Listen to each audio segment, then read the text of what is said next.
Cold plunging can be challenging, but the reward is well worth the price. We've all heard the expression practice makes perfect, but that's actually not true. Practice makes progress. So wouldn't it make sense that if our bodies get practice at keeping us alive, that would create in us more resilience and lead to more physical vitality?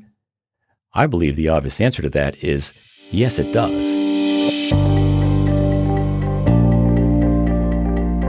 Welcome to the Christian Healthy Lifestyle Podcast, where I help people opt out of the medical matrix and take control of their own health so they can avoid chronic disease, age gracefully, and live abundantly. I'm your host, David Sandstrom, naturopathic doctor and certified nutritional counselor, and this is episode number 171. Today, we're going to be diving in the deep end of the health benefits of cold plunging, pun intended. So before we jump in, get it? I want to remind you about my new membership club. I'm starting an online community of like-minded believers who want to uncouple themselves from dependence on the medical system and pursue health and wellness naturally the way God intended. Inside the health club, you'll have unlimited access to a series of online courses that I'm in the process of creating now, as well as monthly live Q&As hosted by me, and I'll have some of the guests that I have on the show on. You can ask them questions as well. And of course, we'll have a community of like-minded believers who are pursuing natural health God's way. I'm also considering things like a weekly newsletter. I have office hours where you can schedule an appointment with me and talk with me one-on-one. It's brand new, so right now, I don't know all the specifics. That's why I'm looking for founding members to help me shape what the community turns into. Now, membership hasn't started yet, but you can sign up to be on the wait list. Everyone who signs up on the wait list will be eligible to join as a founding member when it opens. Founders will lock in the lowest price that'll ever be available for the membership, and that price will never go up for founding members. If that sounds like something you'd be interested in and you'd like to be a part of that, go to my website, chlpodcast.com/membership, and sign up for the wait list today. I look forward to hearing from you. So let's get into our topic of the day, which is cold plunging. Cold plunging is one of those things that has benefit for all three parts of the human condition: spirit, mind, and body. So let's go over each one one at a time. Let's start with the body. What exactly is going on inside our bodies that has so many health benefits that everyone's talking about these days? A cold plunge becomes therapeutic when the water temperature is 59 degrees Fahrenheit or 15 degrees Celsius or colder. Above that, there's very little therapeutic impact. It's just a cool swim at that point. The first thing that happens when you get in the cold water is our sympathetic nervous system, or our fight or flight reflex, kicks in. Another word for the fight or flight reflex is our body's stress response. During the stress response, catecholamines are released, specifically the stress hormones adrenaline and noradrenaline, as well as cortisol. A short time later, calming neurotransmitters will follow. Endorphins like dopamine and serotonin are released. Now, endorphins give us a feeling of happiness and calm and mental balance. Endorphins are more potent than morphine, and they're very addictive. Now, normally when we think of addictions, we think of a bad thing, but getting addicted to a healthy practice like cold plunging is a very good thing. Adrenaline and noradrenaline have a similar impact on our physiology. They both activate a kind of survival mechanism in the body. Our heart rate and blood pressure go up temporarily. We have a heightened sense of alertness, and we have a surge in energy because our body is preparing us for fight or flight. Now, adrenaline mobilizes stored glucose reserves, and that gives our cells the fuel they need to make energy. Without something as shocking as a cold plunge, noradrenaline levels wouldn't rise very much. They stay relatively constant, and ordinary stress doesn't really produce a large amount of noradrenaline. But with cold plunging, the cold water on the skin activates a surge in noradrenaline, and that enhances the cold shock response. That's a feature that makes cold plunging very special. It gives our body's survival mechanisms practice or training at keeping us alive. It's like exercise for our nervous system and our stress response. We've all heard the expression practice makes perfect, but that's actually not true. practice makes progress. So wouldn't it make sense that if our bodies get practice at keeping us alive, that would create in us more resilience and lead to more physical vitality? I believe the obvious answer to that is yes, it does. Since the surge in our adrenaline and noradrenaline levels come from a reduction in temperature on the skin and not our core body temperature, we don't need to spend that much time in the cold water to extract the desired benefit. 2 or 3 or maybe 4 minutes is long enough. Long sessions like 15 minutes or more in cold water are just not necessary. Dr. Susanna Soberg has done a great deal of research on cold plunging, and she wrote a book called Winter Swimming. It's a great read. I'll put a link in the show notes if you want to pick up a copy. I recommend you read it. She says that 11 minutes a week is sufficient to reap the benefits of cold water therapy. So 4 3-minute sessions a week would give you 12 minutes, and you'd reach the therapeutic levels of cold shock training.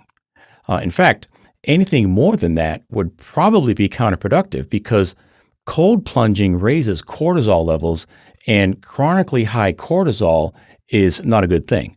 But temporary surges in cortisol are very useful and consistent with our divine design. Remember, when it comes to building health and wellness, we want to cooperate with our body's God-given natural design and not work against it. Short bursts of cold shock response provide a real benefit to our bodies and our minds. So just because something is beneficial doesn't mean that more is always better. We want to find the sweet spot where we're maximizing the benefits and avoiding the downside of too much stress. Cortisol is also anti-inflammatory, which is very useful for people experiencing joint pain like osteoarthritis. It's also the reason why people see a reduction in blood pressure when they get adapted to regular cold plunging as a habit. With lower systemic inflammation, our arteries become more malleable, more flexible, similar to the impact that the sauna has. So sauna bathing and cold plunging both, they have the same effect on lowering blood pressure. Now, if you have listened to the last episode, episode 170, I talked about heat therapy or sauna bathing. You may want to check that one out if you haven't listened. So you may be saying, wait a minute, Dave, you just said that adrenaline surge increases blood pressure, and now you're saying cold plunging decreases blood pressure. So which is it?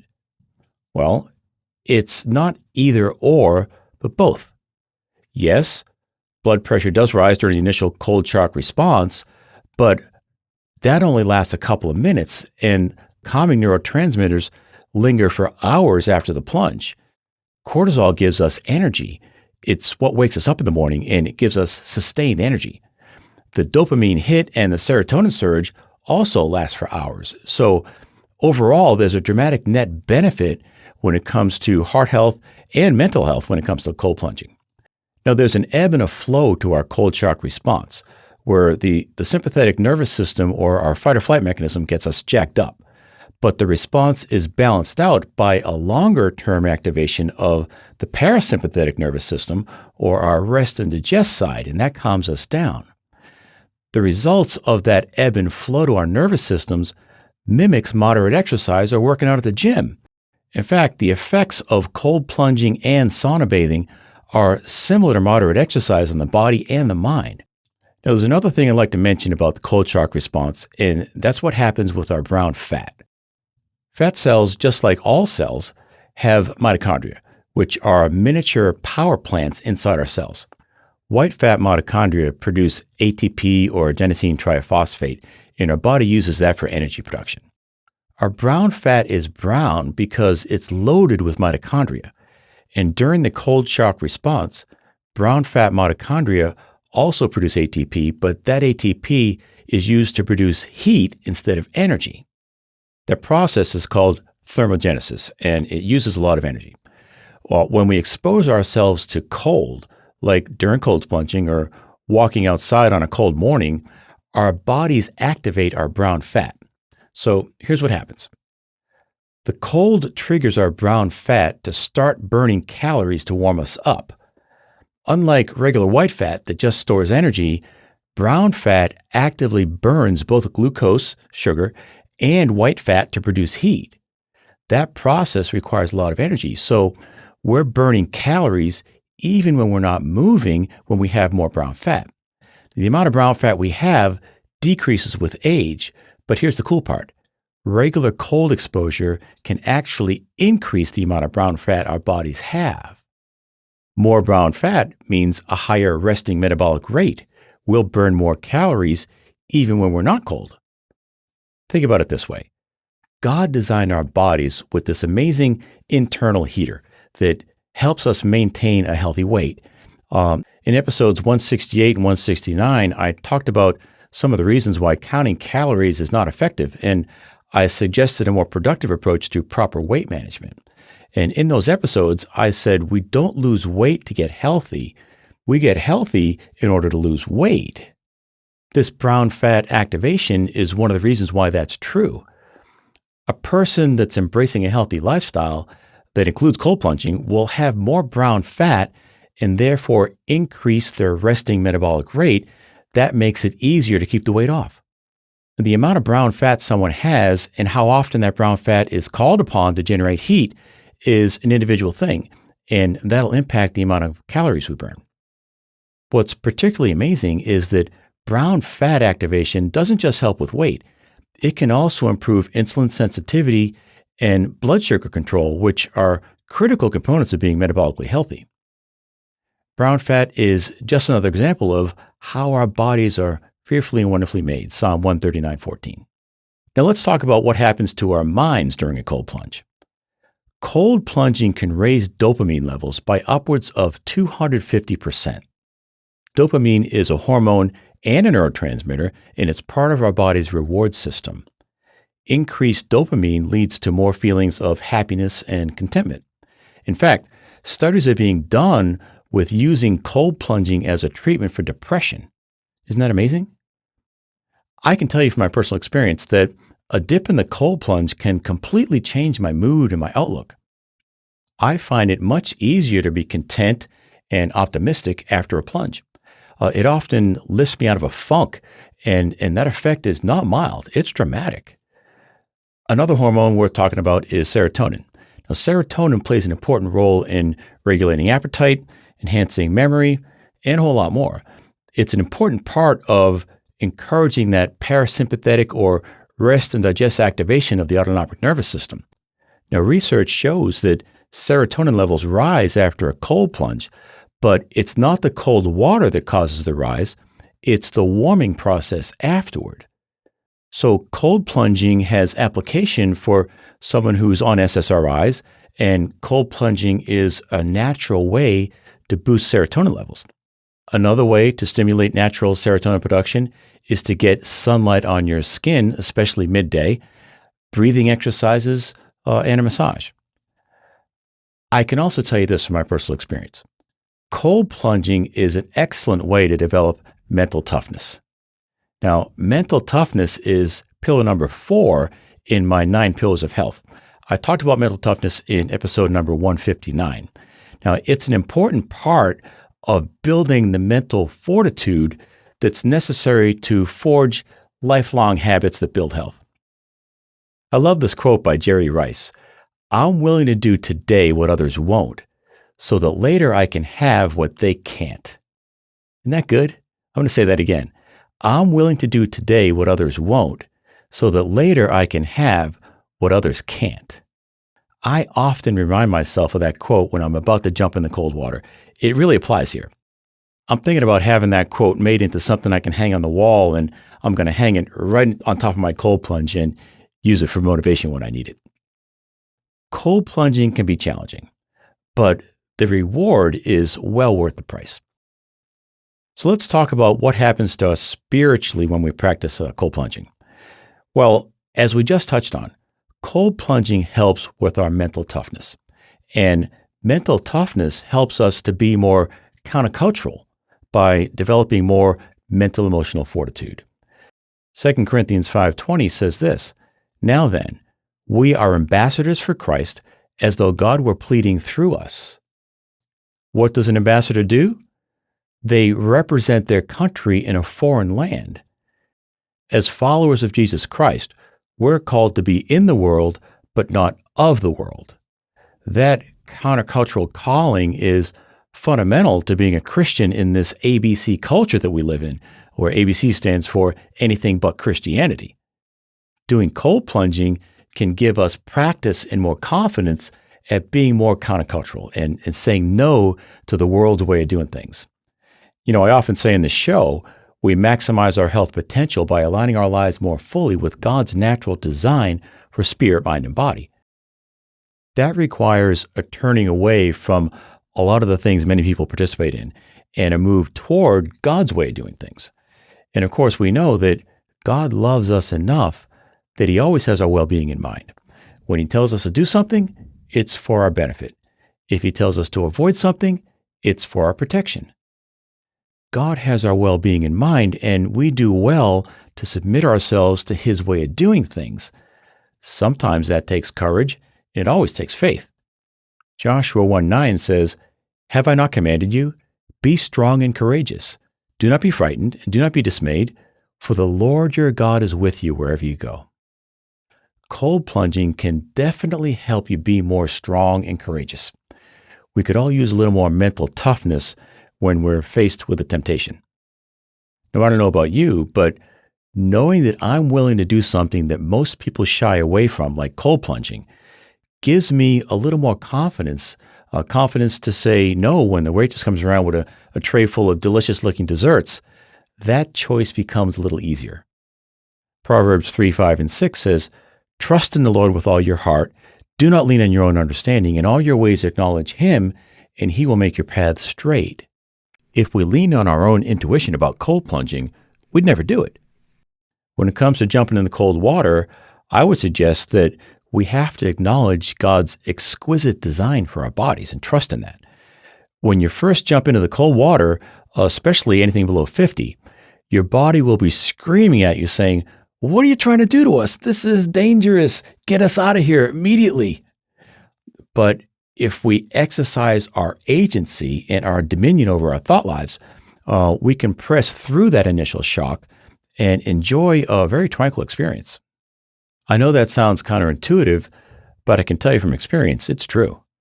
After the initial exhilaration caused by our fight or flight reflex kicking in, the rest and digest side of the autonomic nervous system will take over. And that's an excellent time to enjoy that meditative state and be still and know that He is God, Psalm 46:10. I sometimes enjoy meditating on Psalm 23 when I'm in there. "The Lord is my shepherd, I shall not want. He makes me lie down in green pastures. He leads me beside still waters. He restores my soul." When I'm sitting in my cold plunge, the water is very still, and there's something very tranquil and soothing and peaceful about still water, even when it's cold. Now, I remind myself that I'm doing something very good for my body and my soul. Psalm 23 goes on, "Even though I walk through the valley of the shadow of death, I will fear no evil, for you are with me." I know that I'm not in that tub alone. God is with me. He promised to never leave me or forsake me, and I'm not afraid. I know God has blessed me with a body that knows how to adapt, and I'll be out of the water before there's any real danger to me. All I have to do is relax, do my breathing, do my meditating, and trust in that God-given wisdom of the body. I don't have to teach my body what a cold shock response is. My body already knows what to do, and it happens automatically. If you think about it, that God-given built-in wisdom of the body is utterly amazing. A pregnant mother's body knows how to build a human being. A newborn baby knows how to breathe. If you've ever watched a baby being born, you know what I'm talking about here, and you can appreciate what kind of a miracle the procreation process is, and the wisdom and the divine design that God places inside the human body. If you think about it, it's awe-inspiring. It's breathtaking. So if you're ready to make cold exposure part of your healthy lifestyle, I suggest starting with a cold shower. It doesn't cost you anything, and it's a good way to become acclimated to the cold shock response. Now, take a shower like you normally would, and at the end of the shower, step out of the water stream and turn the water to full cold. You can start just by putting an arm or a shoulder in, and when you feel ready, put your back in and your chest or even your head. You can start out staying in the water for just a few seconds. Over time, you become more acclimated and you can stay in longer and longer, but I wouldn't suggest doing it for any longer than 2 or 3 minutes. That's enough. Now, if you're ready to step it up from there, there are some inexpensive inflatable cold plunge tubs online. You've probably seen people in these things on TikTok or on an Instagram reel. They make good photographs. But for the most part, those people are just playing around because those tubs are pretty much toys. I don't actually recommend doing it that way. You could also try it in your bathtub, in your house, but you'll need so much ice to get the water cold enough that you pretty much need an ice machine in your house. If not, you're going to go broke with bagged ice at the store. I know because I tried that. Those blow-up tubs are more like toys, and buying bagged ice is such a hassle that you're probably going to give up the practice. So if you're serious about your health and you want to make cold plunging part of your healthy lifestyle, I recommend you consider a tub like mine. It's called the Mod Plunge. Here's a picture of mine. If you're listening to the audio version, it basically looks like a giant Yeti cooler. Now, it works really well. It has a chiller that cools the water off to the temperature you specify, so you don't need any ice. I'm pretty much a do-it-yourselfer when it comes to this kind of stuff. But I priced out all the parts it would take to build something like this, and I couldn't build this tub for the price that they sell it for. Frankly, I don't know how they do it. So I bit the bullet and I bought one, and I couldn't be happier or more satisfied with that purchase. It's a great product. If you'd like to go all in with cold plunging, I highly recommend the Mod Plunge. Now, I have an affiliate link on my website. You can use my link. You'll get $100 off on your purchase. Go to my website, chlpodcast.com/resources. Click on the Mod Plunge and you'll get a discount, and you'll be supporting the show in the process because I get a small commission. While you're on my website, don't forget to get on the wait list for the new membership club. Joining the wait list doesn't cost you anything, but when the online community launches, you'll be able to join at founding member pricing, which will be at a substantial discount. Go to my website, chlpodcast.com/membership, and get on the wait list today. Now, stay tuned for the next episode. I'm doing a lifestyle audit with a member of the Natural Nation. His name is Dustin Howes. Dustin is working on some ADHD, some depression, and his sleep. It's a great conversation. You don't want to miss it. That's it for now. Thank you for listening. I appreciate you. Go out there and live abundantly. I'll talk with you next week. Be blessed.